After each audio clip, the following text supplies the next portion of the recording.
Hello and welcome or welcome back. I am here to do another ink review video. I have another sample here because I couldn't get a full bottle and I would really like a full bottle. This is called Pastel Violet by Inkebara. Hopefully I'm pronouncing that correctly. I have not been able to find anybody who had a full bottle of this, and I'll tell you why I got this. I have been looking for a bottle of Magnolia Mirage by Birmingham Pen Company, and they haven't made any new batches in a while. But I really like that blue toned pink with the shading and everything. I think it's the most beautiful pink I've ever seen, and I want it so badly, but nobody has it. And I would love to buy even an open bottle off of somebody if they have it, or hopefully Birmingham Pen Company will make another batch soon. Well, anyways, I found this, and it's similar in that it's like a cool toned pink and all that. And I want to see how it performs and see if it compares at all to the Magnolia Mirage, which I do not have, so I can't do a comparison here, but we can do the swatch and then, look online and see how it performs, at least how the color performs anyway. So anyhow, that's the story behind this.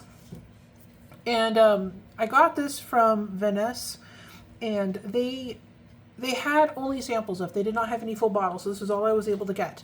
So let's see if I like it, and if I do, I'll be kind of sad because it's a small bottle, it's a small container.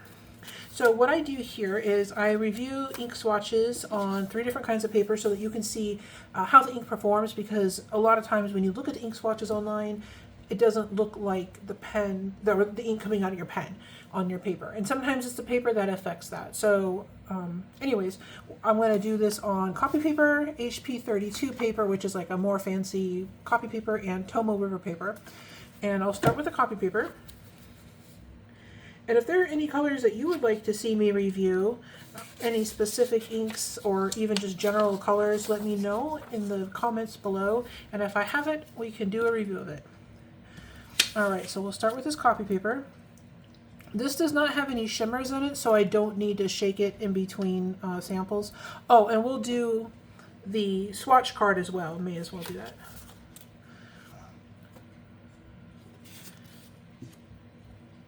So let's put this here, and I will start filling this in.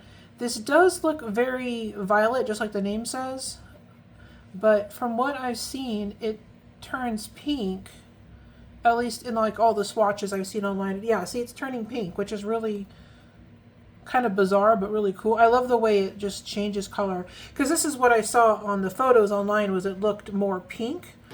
And I thought it was strange to call it, Pastel Violet when it's actually a pink ink, but let's see what this does. We'll let that dry. I gotta write the name on there.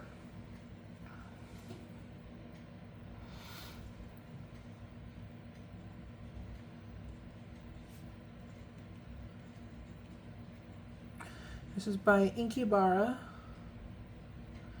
This is a very pretty color. I already love it, but let's give it some time to dry. I don't typically like purples. I mean, I do like purple. Let me rephrase that. But I don't like purpley like pinks.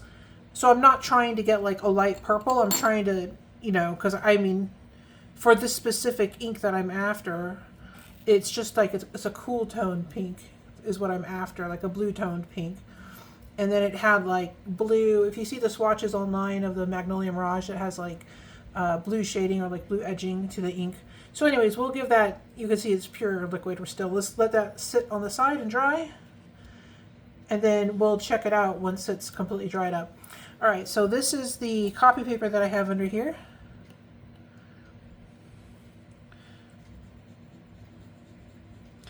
And so far, the ink writes just fine.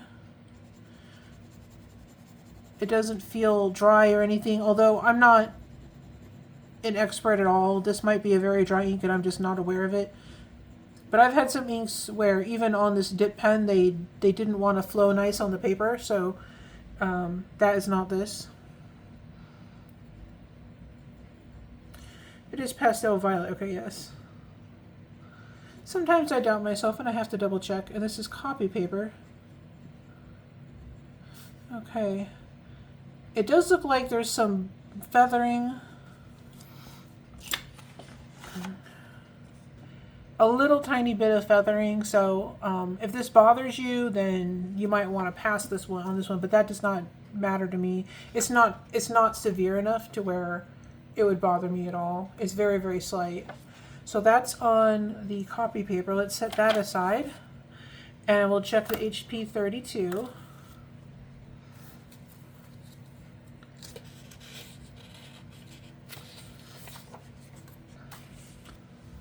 And I did message Birmingham Pen Company to ask them if they were going to restock Magnolia Mirage.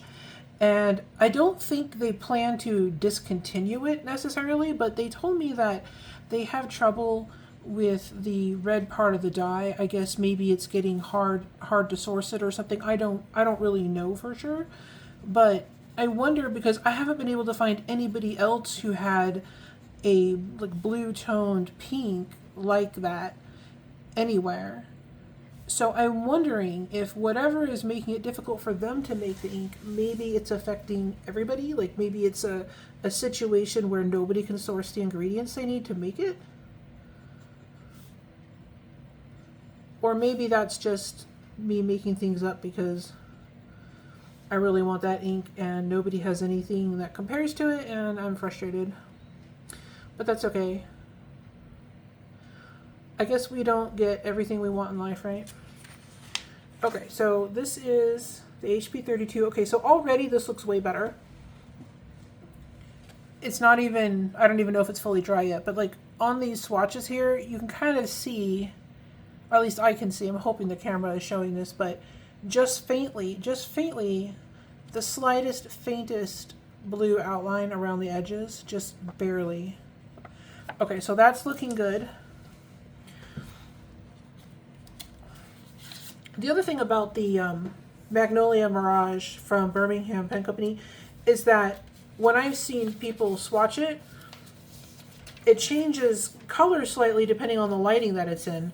And I don't know if that was a trick of their camera or if that's really how the ink behaves, because they do have some inks that purposefully are meant to do that.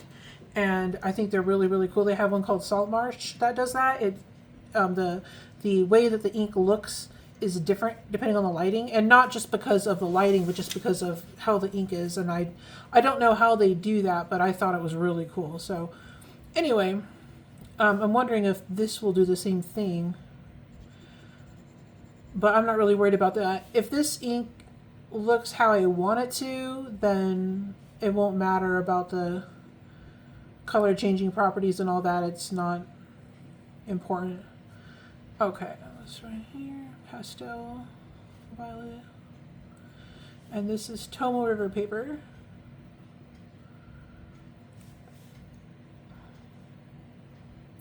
So of course on these papers there's no feathering. On the HP 32 or the Tomo River, the ink is kind of pooling where I've added a lot of ink.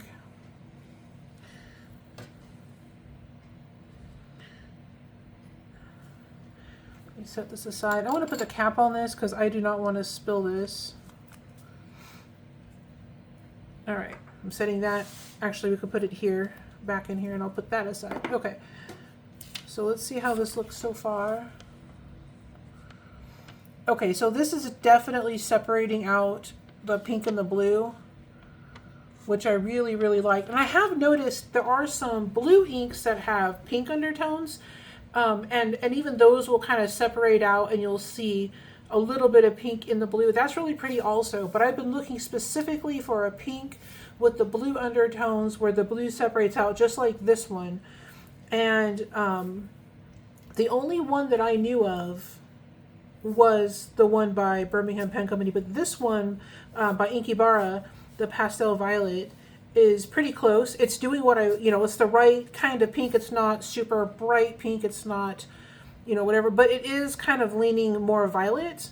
But again, these aren't completely dry and I haven't given them a fair chance yet. So I'm going to let this dry for a minute. The ink swatch is completely wet still. So I'm going to give that a little bit more time. So what I'm going to do, because see, look at this. Look how gorgeous that is, but it's completely wet. So I'm going to give this a minute to dry and I'll be right back. I'm just going to pause this. I'll be right back. Okay, so we're back and these have dried and you can tell this is one where the paper is going to make all the difference. So it's beautiful on all the papers. It's still a very pretty color, but this is plain copy paper. And then the HP 32, it looks, oops, bumping the camera here. It already looks smoother. There's less feathering. You can get a little bit of the shading in there. Very, very pretty. And then we go to the Tomo River paper. And this is where I'm trying to explain before. You see how the blue and the pink are separating?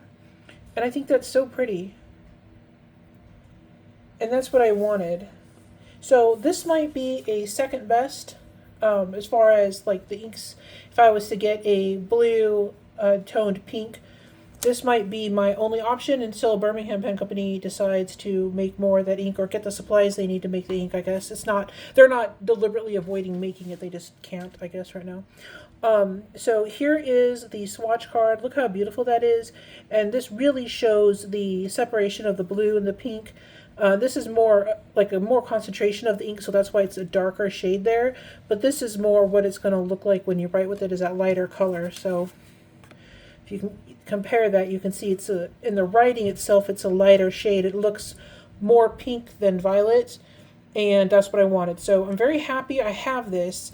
Now I just need to find more of it until Birmingham Pen Company makes more of the Magnolia Mirage. But this ink, if you like this one, and if you can find it somewhere for yourself, if you want it, it's called Pastel Violet by Inkebara. But good luck, because all that I could find on the Vanessa website was just a sample. So hopefully they'll get more in stock soon. I'll leave a link to their page down below. And thank you so much for watching. If you enjoy this, please like and subscribe and leave me any suggestions of videos or samples or anything that you'd like to see. If I have it or if I can get it, we can do the review. I'll talk to you all soon. You have a great day.